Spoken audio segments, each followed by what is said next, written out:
ఇప్పటి వరకు మనం ఎంసీయూలో చాలా సూపర్ హీరో టీమ్ ని చూసాం. కొన్ని టీమ్స్ గ్రౌండ్ లెవెల్లో ప్రజల్ని కాపాడితే, కొన్ని యూనివర్సల్ లెవెల్లో వర్క్ చేసి ప్లానెట్స్ అండ్ గెలాక్సీస్ ని విలన్స్ నుండి పోరాడి ప్రొటెక్ట్ చేశారు. అండ్ కొన్ని టీమ్స్ అయితే మల్టీవర్సల్ లెవెల్లో ప్రమాదాలను గుర్తించి దాని నుండి వాళ్ళ యూనివర్స్ కి ఎలాంటి ప్రాబ్లం రాకుండా క్లియర్ చేశారు. సో ఎంసీయూ మూవీస్ లోపల ఇప్పటి వరకు చూపించిన టాప్ 5 సూపర్ హీరో టీమ్స్ గురించి ఈ వీడియోలో చూద్దాం. సో ఇక సోది పెట్టకుండా 5th టీమ్ గురించి చూసుకుంటే ఇదే Illuminati. Doctor strange multiverse of madness లోని ఎర్త్ 838 పైన ఉన్న టీమ్. అండ్ ఆ టీమ్ లోని మెంబర్స్ వాళ్ళలో వాళ్ళే చాలా పవర్ఫుల్. ఆ యూనివర్స్ లో ఉండే టీమ్స్ యొక్క influenced members and categories like magic, cosmic ఇలాంటి వాటిలో ఉండే పవర్ఫుల్ మెంబర్స్ తో కలిసి టీం ఏర్పడింది. రీడ్ రిచర్డ్ లీడర్షిప్ తో ఈ టీం యూనివర్స్ లోని ఎలాంటి ప్రాబ్లం అయినా ఎదిరించగల సత్తా కలుగుండేది. బట్ స్టోరీ డిమాండ్ చేయడం అండ్ వాండా బ్లాక్ మ్యాజిక్ వల్ల తన చేతుల్లో ఈజీగా ఓడిపోయి చాలా మంది చనిపోయారు. 4th team ఈటర్నల్స్. వీళ్ల పని కేవలం డీవియన్స్ నుండి హ్యూమన్స్ ని ప్రొటెక్ట్ చేయడం మాత్రమే. సో వేరే ఎలాంటి ప్రాబ్లమ్స్ హ్యూమన్స్ కి వచ్చినా వాళ్ళు పట్టించుకోరు. హ్యూమన్స్ వాళ్ళలో వాళ్లే కొట్టుకొని చచ్చినా వీళ్ళు సైడ్ నుంచి వెళ్లిపోతారు తప్ప అస్సలు పట్టించుకోరు. ఈ టీమ్ లోని ఎవ్రీ క్యారెక్టర్ దగ్గర కాస్మిక్ పవర్స్ ఉండటంతో వాళ్ళు చాలా పవర్ఫుల్ అండ్ ఇమ్మోర్టల్స్ కూడా. ఇమ్మోర్టల్స్ అని చెప్పలేం కానీ చంపితే తప్ప చావరంతే.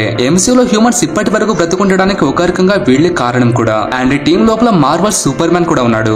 Number 3 guardians of the Galaxy. ఈ టీం మెంబర్స్ ని ఫస్ట్ టైం ఎవరైనా మీట్ అయితే యూనివర్స్ లోని జోకర్స్ అందరూ ఒక్క చోట చేరారంటారా అని పక్కా కన్ఫ్యూజన్ లో పడతారు. టీం కి సరైన లీడర్ లేడు. లీడర్ లా ఫీల్ అయ్యే మాటల్ని టీం లోపల ఎవ్వరు పట్టించుకోరు. But Rocket and Star Lord leadership తో Drax and Gamora fighting skills and Groot strength and powers వీళ్ళు యూనివర్స్ లోని ఎలాంటి వాళ్ళనైనా ఫైట్ చేయడానికి రెడీగా ఉంటారు. ఒరిజినల్ అవెంజర్స్ వీళ్ళను, original Guardians of the Galaxy team members కూడా వీళ్ళే. సో యాంటీనా పాప అండ్ యాంగ్రీ బర్డ్ ని దీంట్లో ఇంక్లూడ్ చేయలేదు. And number 2 fantastic 4. ఎంసీయూ లోపల అవెంజర్ టీమ్ కి పాపులారిటీలో పోటీ ఇచ్చే లెవెల్ ఏదైనా టీం ఉందంటే మాత్రం అది ఎక్స్ మ్యాన్ తర్వాత ఫెంటాస్టిక్ 4. ఈ టీం యొక్క లీడర్ ఎంసీయూ లో ఉండే నంబర్ 1 మోస్ట్ ఇంటెలిజెంట్ క్యారెక్టర్. అతనే రీడ్ రిచర్డ్. కాదు టోనీ అని మీరు ఎంత కామెంట్ చేసినా ఇది ఎంసీయూ వాళ్ళే కన్ఫర్మ్ చేశారు. And Tony Stark 5th place లో ఉన్నాడు. అండ్ 4th ప్లేస్ లో ఉంది Doctor Doom. Avenger Doomsday movie and Secret Wars లోపల డూమ్ ని ఓడించడంలో మెయిన్ రోల్ ప్లే చేసేది కూడా ఈ టీం మెంబర్సే. అండ్ ఫ్యూచర్ లోపల ప్రెసెంట్ అవెంజర్ టీమ్ కి ఉన్న పాపులారిటీని కూడా ఈ టీం పక్కా లాగేసుకుంటుంది. And number 1 Avenger team. ఇప్పటికీ మార్వల్ అంటే 99% మెంబర్స్ కి గుర్తొచ్చేది అవెంజర్సే. సో ఈ టీం ని ఫస్ట్ ప్లేస్ లో ఎందుకు ఉంచానో స్పెషల్ గా చెప్పాల్సిన అవసరం లేదనుకుంటా. ఒకవేళ నా ర్యాంకింగ్స్ తో మీరు అగ్రీ చేయకపోతే ఇవే టీమ్స్ ని మీరు ఎలా ర్యాంక్ చేశారో కింద కామెంట్ చేయండి ఫ్రెండ్స్.